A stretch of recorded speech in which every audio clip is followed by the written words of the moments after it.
Hello, everyone. Thank you for watching. Today, I'm chatting with artist Christine Wilkinson. I'm going to invite her in and I'm going to ask a few questions. Let's see what this is all about. I'm inviting her in. Hi. Hello, Hi, Tato. Christine. I'm sorry. Yeah. Lovely to see you. Yeah, there you go. You too. Thank you, Christine, for meeting with me. Just to give a little bit of background to our audience, we've worked on a project together this year, to two prints that you created, which are absolutely delightful, which Thank you. now are part of a large collection of works. Which is, I'm happy to say that this collection is about 75% of it is by female artists. Um, Oh, so this is, again, the background of how I know Christine. And why don't you tell us, our audience, what type of work you do? okay. Well, I'm a digital artist, so I sit at my kitchen table in front of the computer for a, many hours. And it started in about 2006 with a small collection of photographs, which I've been working with ever since, kind of like a sourdough starter, if you think of it that way. Hmm. Um, and what I do is I'll work on them for a while to uh, distort them, reduce them, and then I'll leave them to one side and maybe a year later come back to them. And so I keep working on them incrementally. And so it takes me away from the original source, the photograph, and gives me basically just gives me pixels to work on.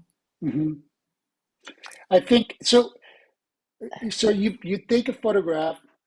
You look at it, you put it away, you come back to it, work on it a little more, put it away, come back to it. So it's a process that takes a while to basically come up with Yeah, the it's a final. process. Do you think an artist finishes the work of art, or they just stop working on the piece? I think just stop working. Yeah, I mean, I think that's the idea why I keep coming back to it. Got to get to a certain level, yeah, yeah, and then I'll make that as a print or put it out somehow, and then leave it, come back to it again, and then take it, progress it a bit further, yeah. and it will be something different. And so I think it's probably the same work of art that is just taken to different levels. I think that's the best way to describe it. It's a process of evolving in a way. Yeah, very much so, very much so. Yeah. And it's not something that I planned. It just has, that's the way it's developed. And it's a process that I've gotten used to now. And that's my practice, I guess. What's the most enjoyable part of this process to you? Do you know what? It's the wow moment. You know, you're working away and you're doing this stuff, and then you go off and make a cup of tea and you come back, there's something on the screen and you go, oh wow, that's okay. And then what I do is, oh, it sounds a bit silly, but I use Instagram as a kind of sketchbook. And Right. I've said wow, and I think, well, maybe it's just me.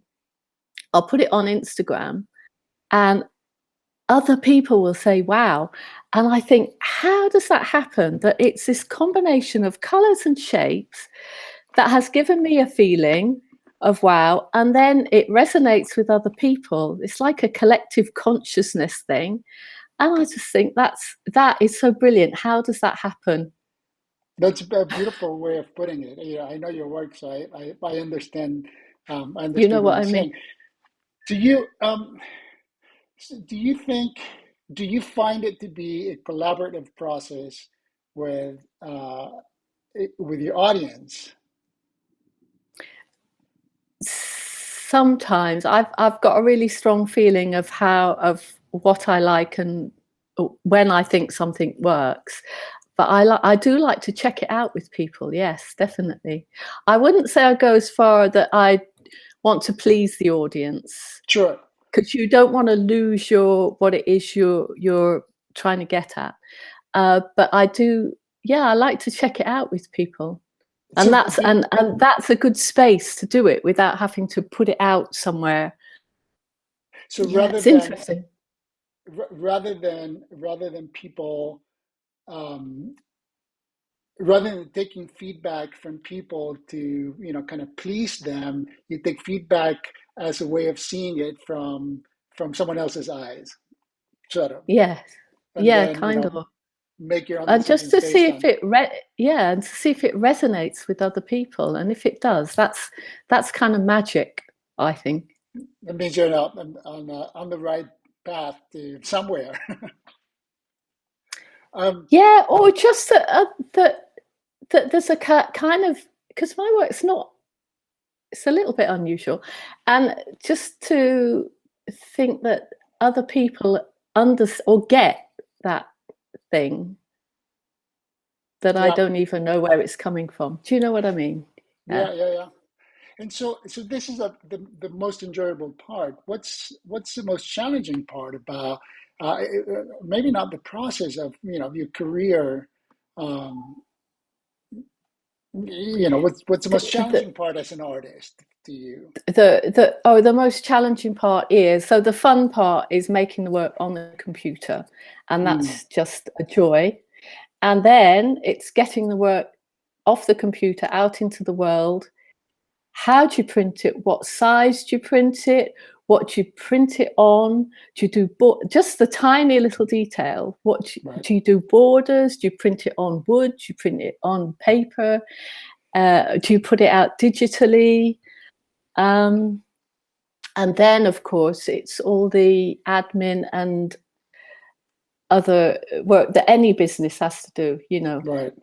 Even artists have to pay taxes. So, yeah, just the So practical stuff. logistics and admin Mm. stuff is That also. that's the yeah, that's the practical stuff. And then emotionally, it's kind of having belief in yourself and Mhm. thinking, really, can I call myself an artist? Is that allowed? Yeah, Just yeah. that, yeah. And I know that you work. You have at least one agent or one gallery that represents your work. Yes, Um, yeah. can you share with us how you came to working with them and what that relationship looks like? Yes, no, it's been really, really helpful to me because I'm not very good on the business side, I have to Yeah. confess. I find it really hard to know how to price my work.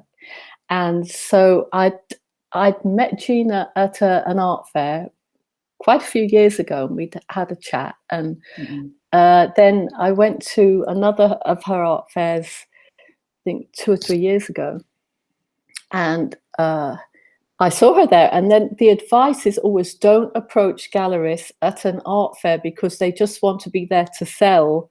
Right. And anyway, I walked past and I thought, well, she looks very approachable. And I walked past again. And then I walked past again. I thought, for goodness sake, just do it. And so I just went and chatted to her, and we got on fine. And Hmm. she came round to my place for a studio visit, and then we started working together. And I think it's just been really helpful to have someone else look at the work and see what can work, and help me with deciding on what sizes, how to price the work. Right. Yeah. Does she? And also Does to have someone to collaborate with, because otherwise you're quite alone doing this work. Yeah. I find it, I don't know if this is your experience too, but sometimes artists have a real hard time editing their own work. Yes, yeah. And perhaps Mm, having an objective person that can help you, uh, mm, you know, see it, um, or yeah, see it objectively can speed up the process. Yeah, exactly, because I have got files and files of work on my computer, and I was right. actually overwhelmed with it. And she just came and cut through it and edited, and that was, yeah, brilliant. And Mm. so, were you selling your work before? Gina, Yeah, yeah, I did. gallerist came along? Yes, I had work in small shows in Mm-hmm. London, and I tell you what was really useful was during lockdown. There was this thing. I don't know if you've heard of it in the States, Artist Support Pledge, which was on Instagram, and it was initiated by Matthew Burrows, and it was for artists to sell their work for under £200, Mm-hmm. and 20% of your proceeds, once you reached £1,000, you would then buy another artist's work for £200. Right. And so it's to kind of keep the economy going during Yeah, yeah, lockdown. yeah, yeah. And that helped me and a lot of other artists to just really sell quite a bit of work and get feedback, to meet other artists. It was, yeah, nice experience. So, how do you feel about being a part of a community of artists? What does that mean to you? It's really nice because I started doing this work in my 50s, so I didn't have a cohort of people that I'd grown up with doing the work. And uh, I think actually I found Instagram really helpful because I've met other artists and funny enough, artists my own age who I probably would have known if I had been working as an artist throughout my life. Yeah. Yeah, so So, it's great. Yeah. so Gina, you sell your work through your gallery exclusively? No, No. How does no, that work? because Because sometimes artists get confused on pricing is it's difficult, especially for early career yeah, artists. Um, and so the gallery will have one price, and if they're selling out of their studio, it's yeah, yeah. it's another price. What's your take on that? And So yeah, you have to be really careful once you're working with a gallery because you don't want to go against their prices. right, So the work that I was selling quite cheaply, I have stopped doing that, and I feel like I want to find a way of doing that again to have mhm. different price levels. So I'm working on that. Yeah, And so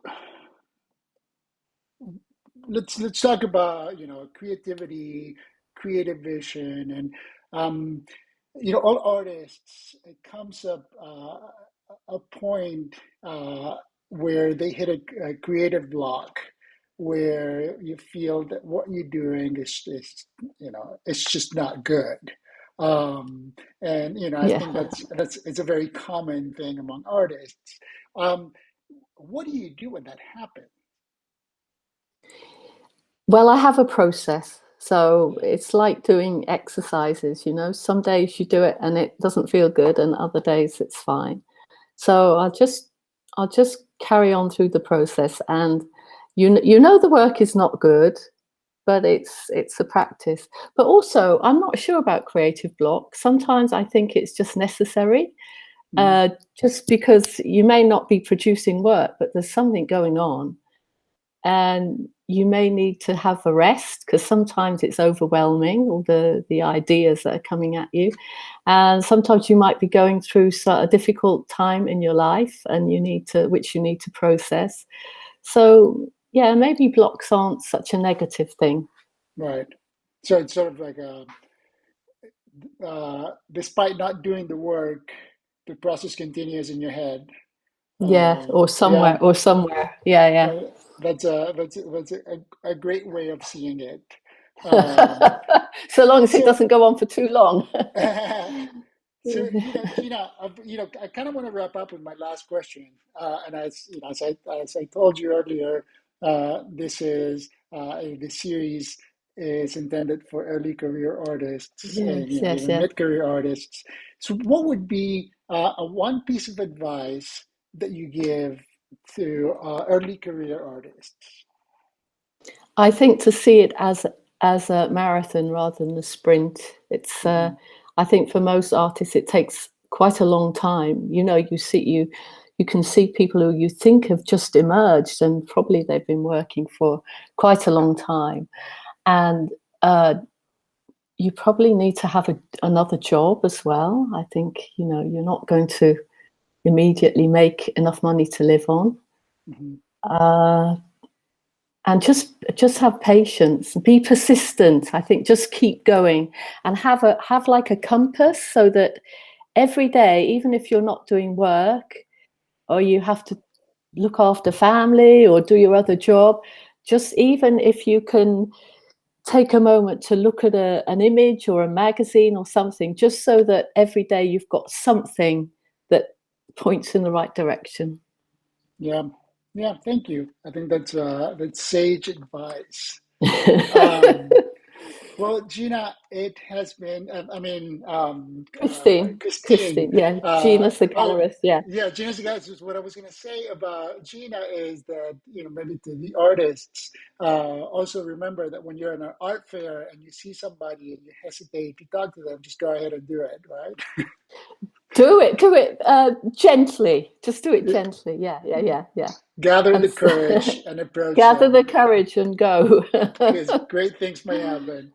Well, uh, Christine, I really appreciate you chatting with us, and thank you to all of our viewers. And if you like this type of content, please subscribe to our channel. There are more and more videos coming out. Thank you, everyone.